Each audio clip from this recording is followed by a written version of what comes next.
Hey guys, welcome back to my channel. This is our couples podcast. Today we're going to be talking about family budgeting and how we got out of debt. Also, the different systems that we use to save money. Now, I kind of handle the finance part of our relationship. Lawrence is the breadwinner in the house, and I am a stay-at-home mom of our 4 beautiful children.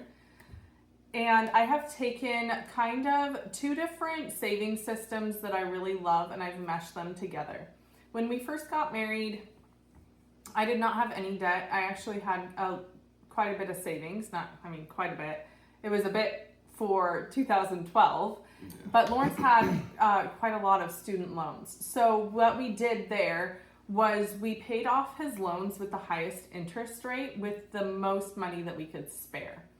Now, when we did get married, we rented an apartment. We could not afford to buy a home. Would have been great back then because housing prices were so much cheaper. Yeah. I know we still can't afford a house. We're working on that part. But I really, at the time, only implemented the Dave Ramsey kind of protocol because I grew up, I was homeschooled, and I grew up with my mom listening to Dave Ramsey on the radio. Anytime we would go shopping, it was always Dave Ramsey. And people paying off their debt and like them doing the little party thing on the radio when someone would like call in and they were debt free. But honestly, as a child, hearing how to manage money all the time, this is another reason why I love homeschool so much. That's not something you're going to learn in school. And it was something that I learned simply in the car shopping with my mom. So the first year that we were married, we were on food stamps. Some people call it SNAP. I don't know. Like there's different names for it now. For 6 months. It was a really rough winter for us. I had a good paying job at $9 an hour with tips, and Lawrence could not find work. For you young people out there, that was a lot. That was a lot of money for that was for a high listening. Starting out wage. Yeah, because prior to that, I was making $6.25 an hour as a barista, so with tips, but. You know, nowadays kids are getting jobs at McDonald's making like $20 an hour, and it's just, that'd be great. That'd be great. Yeah, we would probably be in a house if we had made that back before we had children. But Lawrence was finishing up college, and when he wasn't doing schoolwork, he would go to, what do you call those day places? Temp agencies. Temp agencies, and they would pay him next to nothing. It was a really like rough time for us, but honestly, I think it helped us budget money even better. And it also helped us grow together as a couple because he completely trusted me with the finances because I had been in the workforce for a while, and it was kind of just like what I did. And he didn't have experience with that. And now, you know, it's something that I still do, but we still do it together in our own way, if that makes sense. Mm-hmm. So the other system that I really love that we have implemented, we are 100% debt free, and we have been for several years now. We're saving towards a house. There's a YouTuber, she's Mormon, her name's Jordan Page, and she has 8 children. And she built her whole brand and her whole business around the same concept. They used to have all this debt, and now they're totally debt free, and now actually they're filthy rich. Literally, because she learned to handle money so well that, like I said, she built her brand around it. So I really liked her system, and I'm going to break those down for you in a second. I don't do everything she does though, which is why I say I merged these 2 kind of money saving strategies together. Because Dave Ramsey has an envelope system where you have different envelopes and you save for different things. For example, every year we as a family will buy either a quarter beef or a half a beef, and I save that money from like different side hustles that I have. I will put that money in an envelope, and I literally have beef written on it. So every year when that time rolls around for us to pay for our beef, because it's quite a lot of money at once, I have it all ready to go. And if there's anything extra, it will go towards next year's beef. there usually isn't anything extra. It tends to, like, for some reason, butcher fees seem to go up, and life happens. But as soon as we have paid for that beef out of that envelope, I'm already saving for the next year's beef. So we have a different envelope system. We even had one for wants. We had one for vacation, and we tend to have stay at home vacations. So if we have $100 in there, okay, we'll take the kids to dinner on vacation. Maybe we will do something else that's inexpensive that we wouldn't normally do. Movie theaters don't tend to have good movies these days, so we don't really do that. But that's just an example of the Dave Ramsey envelope system. And then also, like I mentioned earlier, if you have any loans, paying off the loans, either the smallest loan because you can pay that off quickly, or the loan with the highest interest rate, because that is actually... That's what's going to hurt you the most. most. Yeah, that is the one that's hurting you the most and draining you the most. So Dave Ramsey has an excellent system that way. Not everyone agrees with it. I really like it, but I also like the things that Jordan Page does. So Jordan Page has a similar envelope system where it's more broken down into the weeks and months. So say you're a family of 4 and you figure out a weekly allowance per person. So maybe it's $30 or $50, and that's how much money you spend at the grocery store per person per week. So say you're a family of 4 and you go to Costco and your budget is $200 a week. So that would be $800 in a month. And you write that down on the outside of the envelope per week. Maybe some weeks you spend less and you can save that money, or maybe some weeks you spend more and then you're borrowing from another week. I highly discourage doing that. Just try and stay either within or below the budget. And if you have excess at the end of a month, that's when you take that money and you go to the Dave Ramsey envelope system and you put it towards wants or needs. Like, it goes towards your side of beef, it goes towards the kayak you have always wanted, or it goes towards Christmas presents.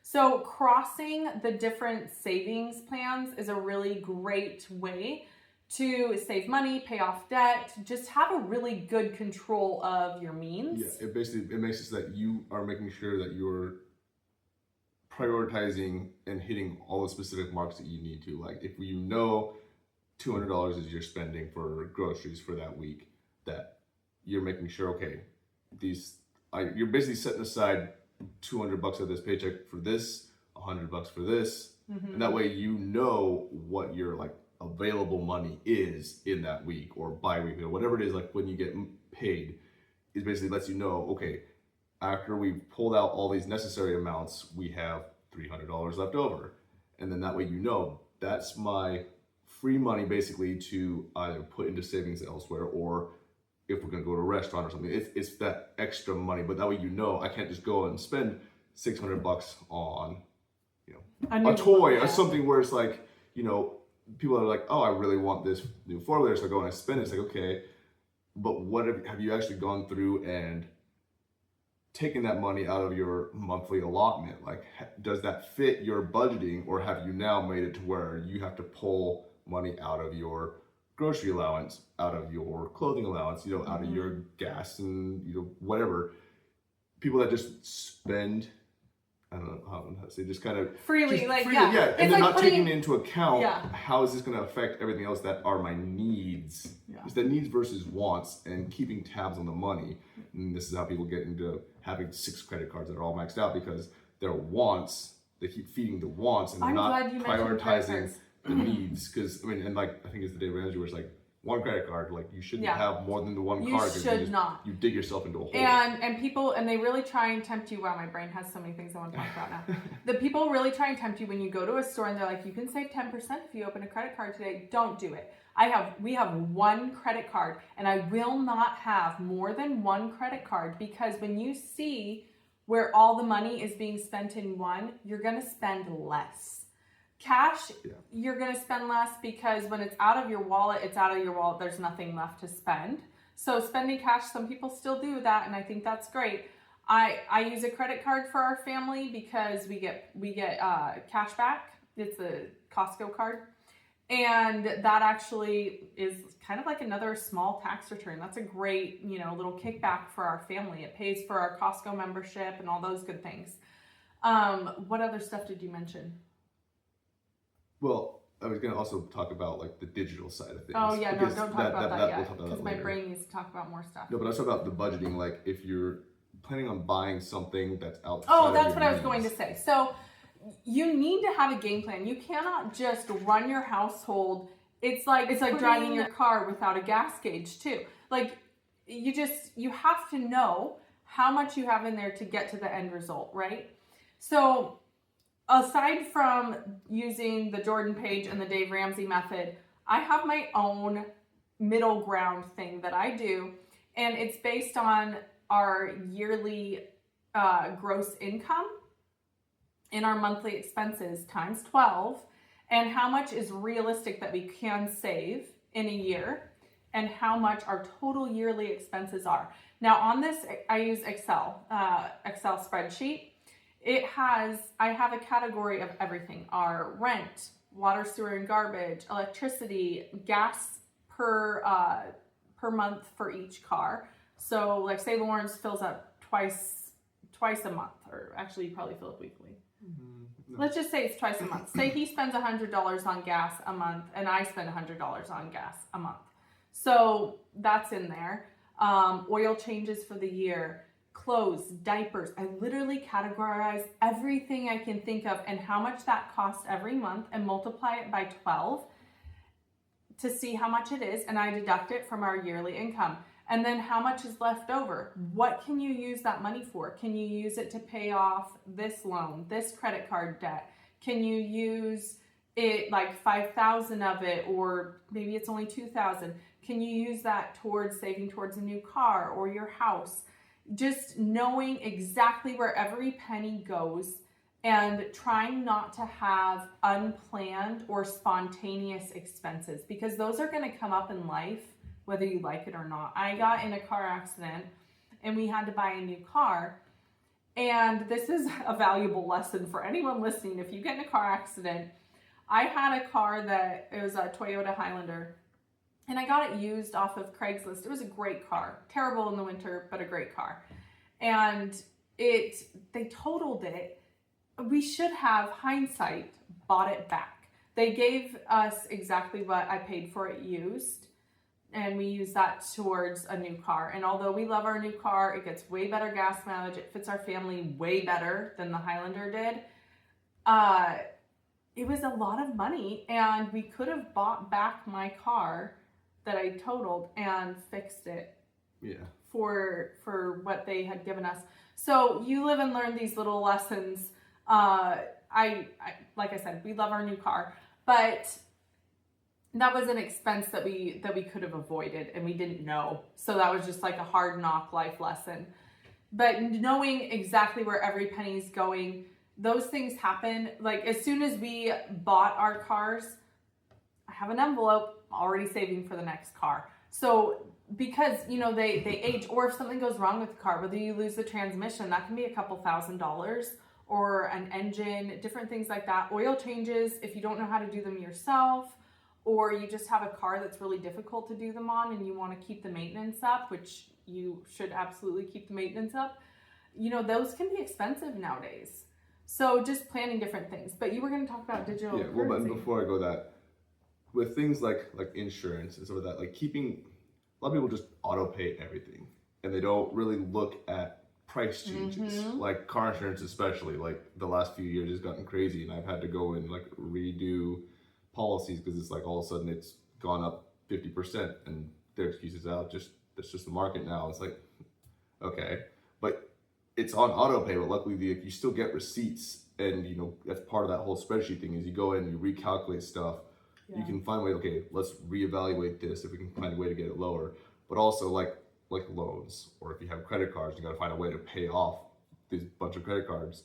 You see your layout of expenses and it's like, okay, where can we start cutting back to start allotting that money towards paying, like paying off the loans, yeah. Student loans, where it's like, okay, let's see where can we basically nickel and dime ourselves to save, but still get by just fine, but save a lot more money to throw at like the principal towards a big loan. So it's like, okay, can we cut back $50 a week on groceries? We don't need to eat out at all. Because that's something that people spend a ton of money on without even realizing it. People that have subscriptions to things, like we don't have subscriptions, but there are people they'll have a couple $100 worth of subscriptions every month, and it's like, how much of that are you actually using? So it's like actually going through and looking at where your money's going, where you can cut it back, and then eliminate those things that are like the loans that have interest, where you're basically just paying and you're never actually paying off the loan amount. But the other thing I was going was digital money. So people, like a lot of people now have like PayPal or Venmo, things like that. Is Bitcoin digital, or is that like an investment thing? That's different. Because these are payment platforms. Okay. But again, with the whole like having Google cash. Pay, I think that's a thing now. Yeah, but it's all digital wallet stuff. So it's like I say, having a credit card without having to swipe a credit card. So again, you get into that same thing where you don't see the hard cash. Like, hey, I had $50 in my wallet. Now it's gone. It's easier to spend it that way. And it's instant transactions. Like I've only done I have Venmo, but that's only for a few things because that's how people needed to pay me for stuff. But you can. That's still your money, and you can just burn through it really, really fast. And a lot of these places, like Venmo, has a credit card now. It's like all these things have hard cards, and the more you get into these alternate ways of paying, it's just that much more money that you can be losing without realizing it. I mean, like Google Wallet or all these things where people just has all these digital access to money. It's just another way to get to your bank account, essentially, to where you can be spending stuff without feeling it, because like I said, you're not giving the cash and handing someone your card. It's just digital transaction. It's too easy. Yeah, it's too easy. Yeah. So do you have anything else to add to that? No. I mean, what you were saying with Bitcoin, that's a different thing. That's like a digital investment. It is an investment. Okay. So I want to wrap up this podcast with giving you my best advice from both of us. So how we save money. Little things. Because little things add up to be the biggest things. Now, despite what female culture will tell you as a woman, you do not need to get your hair done. You do not need a blowout, which costs, I looked into it once, it's like people pay like 50 or 80 bucks a week to have their hair blow dried by someone. I'm like, do that yourself or just don't. I don't know. You don't need to get fake eyelashes and waste hours of your life every week or every month. Just get a growth serum. You'll be fine. You're beautiful. You can do your own nails. You can watch YouTube videos to learn this stuff. I do my own nails. I get my hair cut like twice a year, and I justify paying a good amount for a nice woman's haircut to get my hair cut twice a year because I cut everyone else's in the family. I taught myself how to do that, and I've done the math, and I save over $4,000 a year by grooming our dog, giving 4 boys haircuts, a man, and our daughter haircuts. It saves so much money. They charge like $20. Yeah, you don't have to drive anywhere. You don't have to do anything. They charge $20 for a kid's haircut. We have 4 kids. That's $80 a month because boys need haircuts pretty frequently. I mean, that's a lot of money. And to groom a dog is like $100. So I save a lot of money there too. It's all the little things that you can do to invest in your family. And you can learn them very easily. The internet's full of resources. Or you can hit up a friend to teach you how to do something new. But you don't need to get your nails done. I do my own nails. I've never had someone say, oh, wow, your nails are so ugly. You should do something about that. I mean, I guess there's rude people out there. But you also don't need subscriptions. So the only subscription that we have is actually for Amazon Prime. And I'm a partner with Amazon. So that kind of like washes out.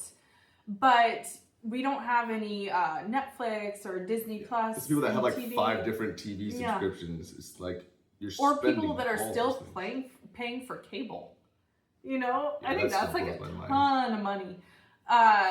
What other things? Subscription boxes. You don't need more stuff. Magazine subscription, like all these kinds of things. Especially like you can find so much of that stuff online. I get people want their specific stories, but it's like all those things add up. Like the people that have all these subscriptions, they start.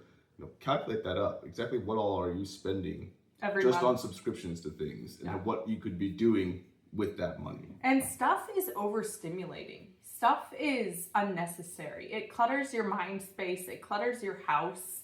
We don't need more stuff.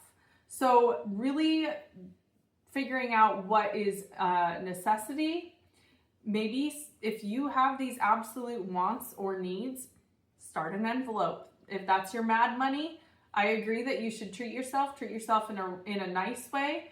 Treat yourself by getting out of debt and then celebrating that. Yeah, do it smart. Yeah, be smart about it. And I think the last thing that I wanted to end with in regards to that was good habits. What was I talking about? Okay.